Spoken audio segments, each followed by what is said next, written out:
muita gente voltar já à rotina de trabalho também. E o assunto vestimenta profissional costuma gerar muitas dúvidas, né? O tipo de roupa, de vestimenta que a gente usa no ambiente de trabalho.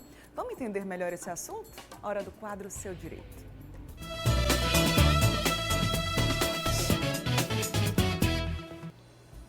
Para conversar com a gente sobre esse assunto, tirar as dúvidas também aqui no estúdio, na nossa casa do Mulher Demais, recebo a advogada Lígia Marrocos. Bom dia, doutora, seja bem-vinda. Bom dia, Bruna.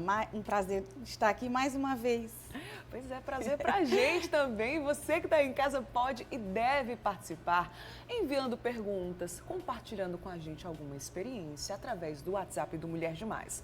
Primeiro, faz aí essa autorreflexão. Como é que você costuma se vestir no ambiente de trabalho?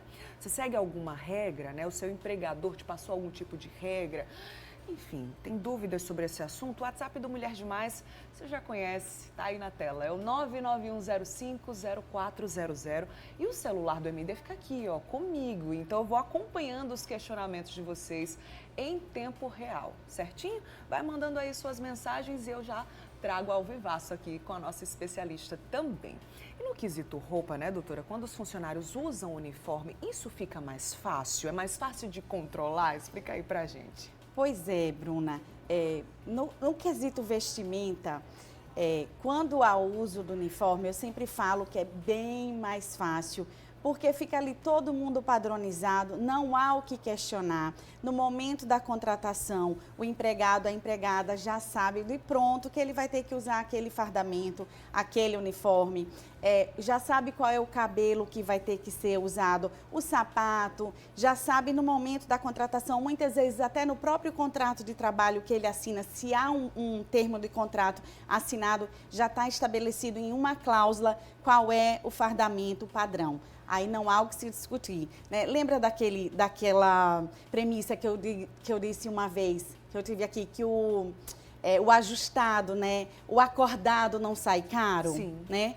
Então, ajustou previamente? Ok. Uniforme, beleza. Não há o que se discutir depois. Agora, e quando não existe uniforme? Aí é que começam as dúvidas, né, doutora? E começam os dilemas também. Ainda falando em uniforme, a empresa, ela pode diferenciar uniformes de acordo com cargos, com funções, doutora? Pode e deve, né? Muitas vezes, a depender da função que eu vou exercer, dependendo da função que você vai exercer, eu preciso ter mais maleabilidade, eu preciso ter mais mobilidade, eu preciso levantar um braço, uma perna que você não precisa, eu preciso prender um cabelo que você não precisa. Entendi. Dependendo do ramo de atividade, por exemplo, eu preciso ter mais higiene, eu vou mexer com alimento, você não vai, entende? Eu preciso manter minhas unhas mais curtas, você não. Eu preciso usar um tipo de sapato e você não.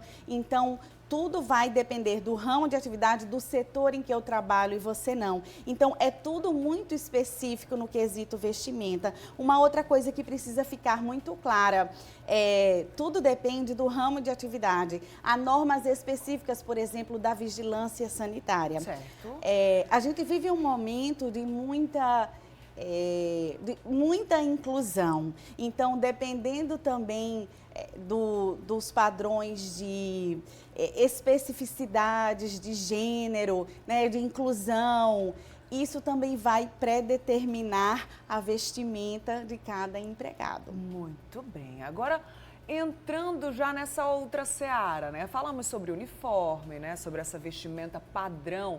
Quando é uma vestimenta, digamos, livre, né? Aí é que começam alguns dilemas. Isso. Por exemplo, a relação entre o salário e a exigência dos padrões de aparência. Como é que funciona essa proporção, doutora? Eu ganho mais, preciso me vestir melhor? É assim? Essa é a melhor pergunta nesse cenário. Porque o que é que precisa ficar bem explicadinho aqui, pessoal? Principalmente para o empregador entender. Ele não pode exigir do empregado que ganha ali na base do salário mínimo um padrão de vestimento elevadíssimo, que aquele salário que ele paga não vai poder arcar. Ok. Então, isso precisa ficar muito claro, né? Eu sempre falo assim, tenham cuidado com o quesito, o uso do termo uso obrigatório. Então, se você exige das suas empregadas que estejam sempre bem maquiadas, mas em que termos é esse bem maquiada? Você está fornecendo o kit maquiagem para suas empregadas? Elas ganham salário mínimo?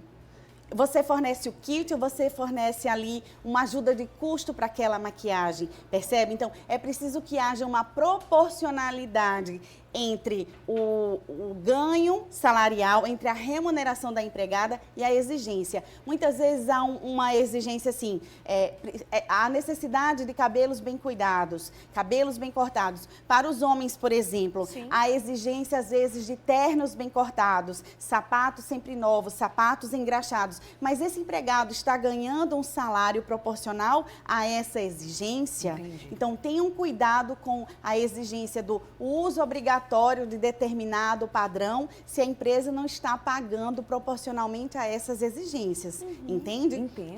A necessidade da proporcionalidade entre o ganho auferido pelo empregado e a exigência de determinado padrão de vestimenta.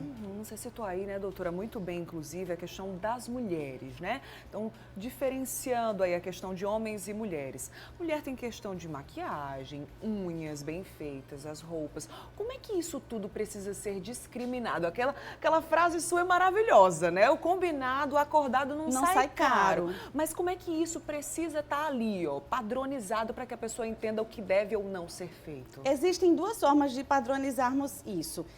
No velho regulamento interno, que também já foi objeto das nossas falas aqui previamente, no regulamento interno é um estabelecimento geral, genérico para toda a empresa. E aí a gente pode colocar como uma exigência genérica. E lembrando sempre que pode ser feito, por exemplo, no quesito maquiagem ou fornecimento dos kits. Hoje a nossa maquiagem brasileira, graças a Deus, ela evoluiu muito. A gente tem maquiagem nacional a preços muito acessíveis. E aí a gente pode estabelecer, por exemplo, o fornecimento de um kit maquiagem completinho ali a cada 6 meses, a cada 3 meses. E sendo renovado periodicamente. Ou uma ajuda de custo, um valor a ser fornecido para essas empregadas a cada 3 meses, a cada 6 meses, com natureza indenizatória, ou seja, esse valor não integra o salário, né? Ou um acréscimo salarial para que ela possa sempre estar ganhando proporcionalmente para se manter dentro daquelas exigências, certo? Mas sempre com esse cuidado, não colocar uso obrigatório de determinados itens se a empresa não paga o valor necessário para essa vestimenta, para essa apresentação pessoal. Com os homens a mesma coisa, há muita exigência de barbas aparadas, de cabelos bem cortados, de ternos bem cortados, se não está pagando, né? Mas existe essa possibilidade, regulamento interno ou nos próprios contratos de trabalho. E quando, por acaso, né, esses funcionários, esses trabalhadores não seguem essas regras, né? Por algum motivo ou outro ali, uma semana, enfim, teve um deslize ali. E o que acontece, né? Motivo de demissão, por exemplo, algum tipo de suspensão pode Podemos, causar? sim. Se houve a pactuação prévia, ou no regulamento interno, ou no contrato, no termo, no instrumento contratual que foi assinado previamente, individualmente, por cada empregado, a gente entra naquela seara da aplicação de medidas disciplinares. Advertência verbal, advertência escrita, suspensão, podendo culminar com a penalidade máxima, que é a justa causa. Nossa, né? Porque é uma infração disciplinar, né? Está violando regras previamente postas no ambiente de trabalho. Isso vale para a questão do uniforme também, que a gente comentou lá no comecinho? Também, a gente está no período aí chuvoso, também, ou teve algum problema, também. danificou. Agora, só uma diferença aqui, Bruna, porque o uniforme, ele é fornecido obrigatoriamente pela empresa. Certo. Né? E o uniforme também tem um detalhe que eu gosto sempre de chamar a atenção. O uniforme a empresa fornece, é obrigação da empresa fornecer. E se for um trabalho normal ali em que o próprio empregado pode lavar o seu uniforme, joga na máquina, não exige nenhuma especialização para a lavagem daquele uniforme, cada empregado é responsável pela lavagem do seu uniforme. Está chovendo, pouco importa, se organize, lave o seu uniforme, muitas vezes, na maioria das vezes tem mais de um, se organize para lavar, secar e chegar na empresa organizadinho. A empresa só tem a obrigação de lavar o uniforme ou se organizar para um acréscimo salarial para a lavagem do uniforme quando ele demanda alguma especialização técnica para a lavagem desse uniforme. Muito bem. Iniciamos aqui o nosso bate-papo, né? Informações preciosas. Então você vai deixando, inclusive, a sua pergunta, compartilhando com a gente a sua dúvida, alguma experiência pessoal, através do nosso WhatsApp, tá? Você conhece? Já anota aí no seu telefone, é o 991050400. E daqui a pouquinho a gente volta a conversar com a doutora Lígia, inclusive falando sobre cabelos, sobre a questão de acessórios. Tem muita coisa ainda pra gente conversar, né, doutora? A gente conversa já já. Com certeza, né? Valioso.